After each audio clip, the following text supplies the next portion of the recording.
Women don't feel guilty for earning more because it's wrong. They feel guilty because they were raised inside a culture that treats his income like stability and hers like a threat. Before she ever held a paycheck, she was handed a role. Men lead, women follow.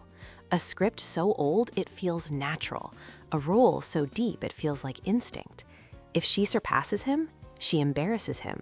If she grows faster, she destabilizes everything. A woman can rise, excel, out-earn, and still feel wrong for it. Not because she doubts her worth, but because every unspoken rule around her says, if she shines too brightly, he disappears. So she shrinks, she softens, she hides the parts of herself that are rising the fastest. Not for her safety, but for his comfort. The guilt isn't personal, it's inherited, it's scripted, and the moment she outgrows the role they wrote for her, the entire narrative begins to crack. She was raised to believe that harmony keeps a relationship alive, but no one told her that harmony often meant her holding herself back.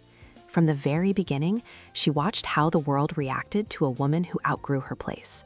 The jokes, the warnings, the little comments dressed as concern.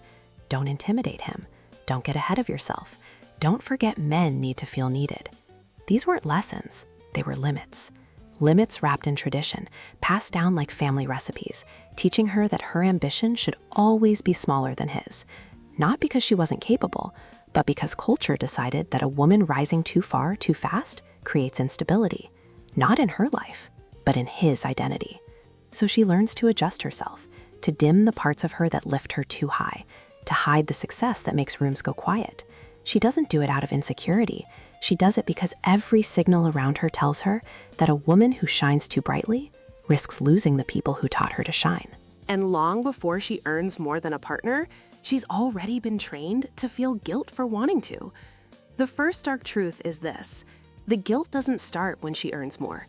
It starts decades earlier, the moment she realizes the world treats a woman's success like a danger signal.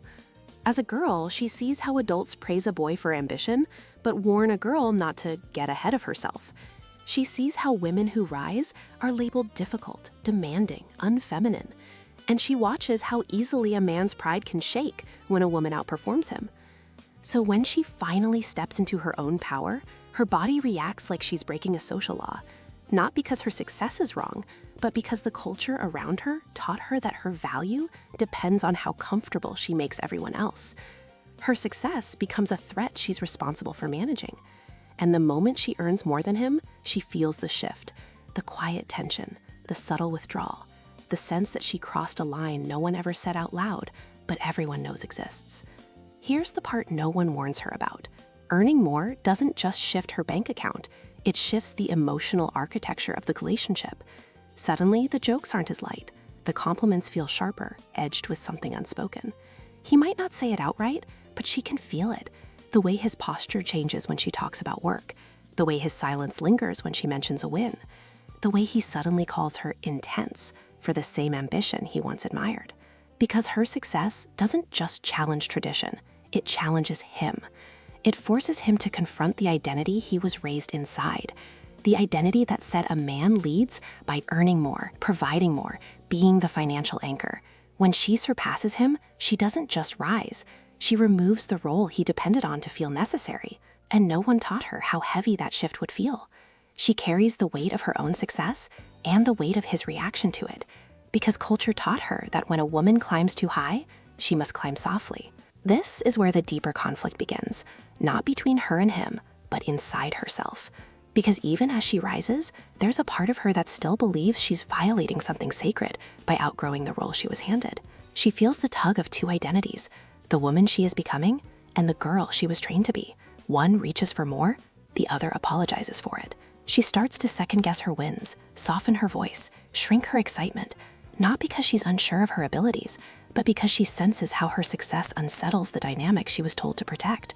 She begins to wonder if she's the problem, if she's too much, if ambition makes her less lovable. But this conflict was planted long before she ever earned $1. It's the residue of a culture that taught her a dangerous equation. A man's worth is measured by how much he provides, and a woman's worth is measured by how little she threatens that. So when she begins to out-earn him, she isn't just challenging tradition. She's challenging the identity she was conditioned to carry. Now the pattern becomes impossible to ignore because her guilt isn't random. It follows a structure. The first mechanism is cultural scripting, the invisible rule that says a woman's ambition is admirable only if it stays below a man's comfort level. She never agreed to that rule, but it shaped her anyway. The second mechanism is identity conditioning. From childhood, she was taught that being easy to love meant being easy to manage, and nothing disrupts that image faster than out-earning a man. And the third mechanism is nervous system inheritance. She carries generations of women who survived by staying small, so her body treats expansion like danger, even when her mind knows it's success. Put together, these forces create a psychological ceiling. Not a lack of ability, but a learned instinct to shrink herself so the relationship feels stable. And the moment she breaks that ceiling by earning more, she challenges every inherited survival rule her system was built on. But something changes when she finally sees the pattern for what it is. Not a flaw in her, not a failure in him, but a system she was trained to protect, even at the cost of her own potential. The moment she realizes the guilt was never hers to carry, the spell cracks. She stops tiptoeing around her own ambition. She stops cushioning her success to protect someone else's ego. She stops treating her achievements like threats that need to be softened. Instead, she lets them stand. She lets herself stand. And for the first time, she understands that her rise doesn't destroy relationships. It reveals them. It shows who can grow with her and who only loved her when she stayed small.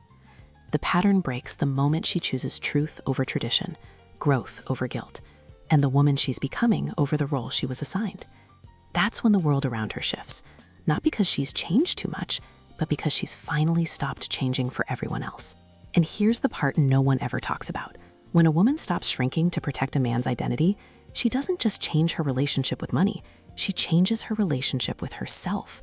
Because the moment she stops apologizing for her success, the entire structure around her reacts.